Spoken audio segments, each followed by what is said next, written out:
number 4 for Romantic Warrior.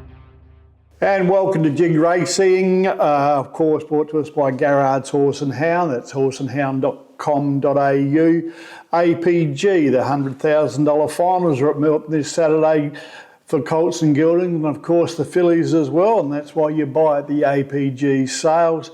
1-800-GOT-JUNK, making your junk disappear, and Bianco Reinforcing still supplies from the best in South Australia. As I welcome Jig Racing's analyst Josh McLaughlin. How are you, buddy? Rocky, Godowworth, always a pleasure catching up with you midweek, mate. Well, it's always a pleasure for me, mate, just to see you, and also you keep reminding me to have a look at my accounts, and they are very positive for the last 2 weeks.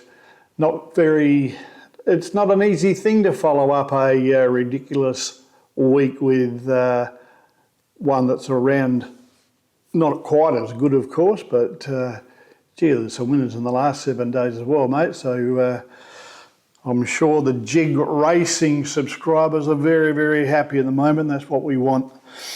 All right, mate, let's move on to the segment we call Talking Through Our Kick, and we've got a replay to show you of this race.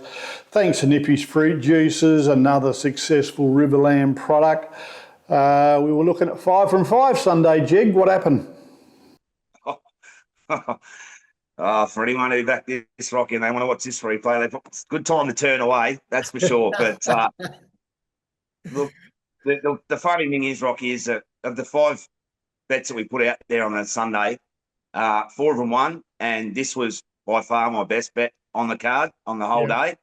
And couldn't have enough on it at 300, Rocky, as you'll see in this video. And still trying to pick myself up from that one, Rocky. It was a great day, but it could have been very good.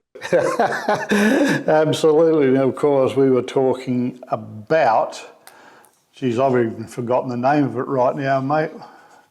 Ace Eagle, Rocky. I won't forget it for a while. Ace Eagle, that's it. So, yeah, watch the replay a couple of times. It's worth doing, and shows you how good Jig's going at the moment. To have 4 from 4 on the horse that could kick 4 in front at the 300 and get run down by the horse that it had beaten off, no less. Now, I just thought it gave me flashbacks of watching Carling Rising, the way he puts a race away at the 300. I reckon Zach had a little peep over at the board, Rocky, to see when he could just idle this thing down. Yeah. And right up to the 100 metres, he still had 3 on him, and then he just pulled up. And the other horse, who, as you mentioned, had that horse beat, just ran over the top of him. So, look, beaten 5 lengths. There was 5 lengths back to third, so I think it was still a good run, but that doesn't pay the guys who had big multis run into it, Rocky. No, but it was an exciting day, mate. Now, Trial Watch, thanks to EAC Animal Care, supporting gut, skin and immunity with a great product called Inside Out. If you haven't got it, you really should try it. It's quite cheap. It's about $20 a bag, and it will improve your horse's ulcer treatments, etc., which we all need to make sure our horses are in the best nick they can be. 2 unraced horses from the jump outs that you've put up in lights this week, Jig. They're racing on Thursday at Bendigo. Want to go through those for us? Yeah, Rocky, it's a good little race there at Bendigo on Thursday, and there's certainly some horses there and a race that we can follow with confidence going forward. But look, we flagged up Secret Alliance to the punters on this show probably 1 or 2 weeks ago. The Stokes 2-year-old filly that I think will be hard to beat when she goes to the races. And she turns up here. She's $6 in the markets, Rocky. I've really liked her last 2 jump outs. Her last one in particular at Pakenham, she idled up to her stablemate there, Tiara Storm, and beat that horse convincingly. That horse then went to Caulfield last week and ran a very good second on debut at the Heath track. So I think that form's been frank. So I think she's a good each-way play in that race. And I certainly want to be having something on the Pallet Man, Rocky, as well. This horse is $7 in current markets. Like that, he's had 2 good, strong jump outs, this horse. He's a gelding 2-year-old for Tony Otterbury. He's trained at Bendigo. He's trialled very well at Bendigo. And he's a nice moving gelding. I haven't seen him under full pressure yet, but I think he's here to play, Rocky, and I think he's going to be highly competitive at that price. So I'll be back in Secret Alliance and the Pallet Man, both each way at good each way figures, Rocky. Good on you, mate. Now, the Pallet Man, who's Barnes in? He's in Brent Stanley's camp. Okay. He's only got a small bunch of horses, but Yeah. he's an astute trainer in his own mind. His horses are good to watch in jump out, Rocky. He doesn't try and hide them away or anything. He usually gives them a bit of an open up, and he can at least get to see what's under the bonnet. But he's moved beautifully, this horse. And I think if it's not tomorrow, there's certainly a maiden in store for him in the coming starts. Okay. The trials that I watched, he looks like he's going to be settling a little bit further back than Secret Alliance. Would you get that impression of the two of them? Yeah, well, Secret Alliance has shown good gate speed in her jump out. So, look, there's no disadvantage when you are looking at your form guide and you see barrier 9 over 1,100 metres. That's a problem if you're at Cranbourne or you're one of these Morningtons or somewhere. But at Bendigo, it's a shoot start from the 1,100 metres. So I actually think it's in a horse in a big field to be drawn middle row on those shoot starts is a good place to be. So I think I don't think they're going to want to get her cluttered up. I think they'll push forward. If no one wants to take it up, they'll certainly be very positive. But there's every chance that something will boot up underneath, and it'll probably just end up in the first 4 or 5. I think the Pallet Man will most likely also want to just keep out of trouble and go forward as well. But I don't see it wanting to get tangled up because I think it's here to win first up. Okay, mate. Now, the last race in the program is the Accountability Stakes, thanks to 1-800 Got Junk. Simply call 1-800-468-586. And in the bin, we've got quite a few. We added El Rocco last week, who does go around this week, mate. He's an $18 shot already, 12s out to 18s. So some of the corporates might be listening to you.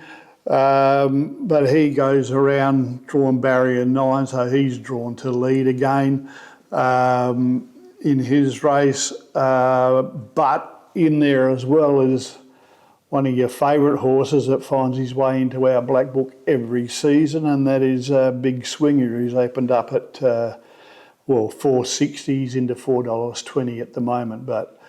And he's drawn 8 with Benny Allen on top.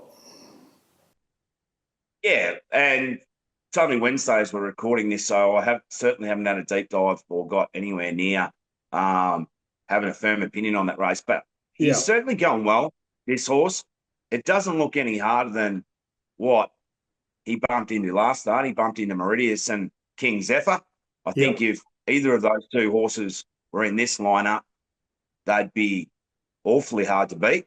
So going off his jump out since that last race where he was collared by those two smart horses, he certainly doesn't look to have gone backwards. I think that there's no rain around the next couple of days. I think they'll be playing on a soft 5 or 6, and that's also advantageous to him. So I think he's a very good top 3 chance, Rocky, without going deep into the race, and he's in form and he's fit, and this is his right grade. Okay. But into the bin though, mate, isn't a racehorse. It's a track that we had the privilege of watching 2 meetings there last week, and got worse by the race, I think, at Ballarat. What are your thoughts there, mate? Oh, it's an absolute shit show of a track. Like you can't sugarcoat it. And what we've got to look forward to, Rocky, is that we've got it there again on Friday. So that'll be 3 times this week. It's been the main track they've used for racing. Now, look, I know people are going to come for me and say, well, what else are you going to race on? I know, and it's there to be a winter track. But I'm all for them having Monday meetings and stuff like that. But you can't be having Metro racing on the Ballarat synthetic track. It's a disgrace. There's horses that were there with 13 start mains winning races today. There was another horse that hadn't won for 800 days was winning on there. We're not talking to our kicks. We don't punt on this track. I'm not going to put any time into it. But we can't be having Metro meetings held on that synthetic track, Rocky. It's just not up to standard. No. And To me, it looked like racing from Korea. There was horses just everywhere, on the fence. Some are 15 wide, some are 50 to 70 metres behind the leader. It's just awful to watch. Yeah, and we're not against synthetic tracks either, Rocky. Pakenham's plays very fairly. I think they all get their chance, and most importantly, there's not that kickback, so horses can actually travel behind horses there. Whereas you see them at Ballarat, and what I'm sort of noticing is I watched that meeting there on Wednesday, and the local horses have a big advantage there. They train on it every morning, and horses that are coming from out of town, and if you can't lead there and you've got to be covered up or off pace, I think it's a bit of a shock to their system, Rocky. So I'd be very wary about backing horses that are not from Ballarat and haven't been on the synthetic before and turn up there and they have to be ridden quietly, because I just don't think it suits those horses. But Tony and Calvin McAvoy, they must love this time of the year because they just dominate it. Yeah. Well, I think when they work in the morning at 4 or 5 o'clock, mate, the track's probably still frozen, so it's nice to run on, very smooth. And I think that'll be good this afternoon, but of course dries out and it's rock hard, and there's more clods flying up than I've seen at any track anywhere, and they're not small ones either. No, we only have to look at the jocks when they come back in, and even so much the horses, Rocky. The horses are copping absolute belting from that stuff, the kickback. Now, while some people in the media might just want to hose it down a little bit, I can assure you, if you speak to anyone that has to ride on there, or particularly ride on there, they're not a fan of it. They're not a fan of it. Their horses don't appreciate it. They come back with mouthful of dirt. It's not a track for me, Rocky, and I'm not going to waste my time trying to figure it out. Yep. Now, mate, before we go, and again, as we keep saying, it's available. The app's available on Google and Apple, but very, very soon it's going to be even easier than that, so there'll be no excuse. I expect the subscribers to go flying through the roof once this comes in, this state-of-the-art website. How many more sleeps, Jig, before we can actually get on board? I don't want to say a date, Rocky, because having seen the process of apps and stuff get built, Rocky, stuff can quickly be delayed. So, but it's very, very close. There's going to be a lot of different things of value adds that we've got on there. People are actually going to get text messages from us with alerts and stuff like that. So, some people say if they haven't got their app notifications on, they don't get them, and sometimes they miss late mail. Like when we flagged up Little Paradise on Sunday in Hong Kong, and some people said, "Oh, I didn't get it." Well, I said, "Well, you got to turn your notifications on." So we're going to be sending text messages and stuff out with alerts going forward. But look, we're really excited about it, and most importantly, Rocky, there's going to be more there for the punter to be punting on, and more punters, professional punters, giving out mail on certain different sports. Excellent.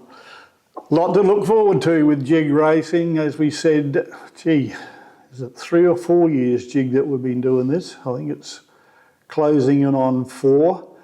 That you're not here for a look and then disappear. We're still here. We're getting bigger and bigger. The tips are better and better. So if you haven't got it, try and wait until the website's available. But then there'll be no excuses not to join Jig Racing and start getting yourself a whole bunch of winners in various sports, but including your favourite thoroughbreds.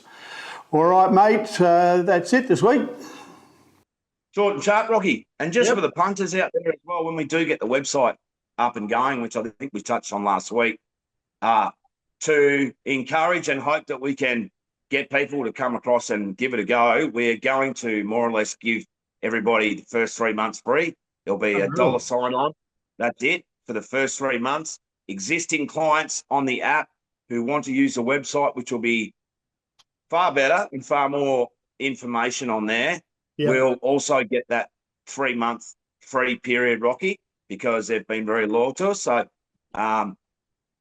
coming soon. Everyone's going to be a winner, mate.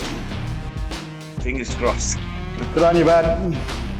Speak to you Thanks, next week, Rocky. eh? All right.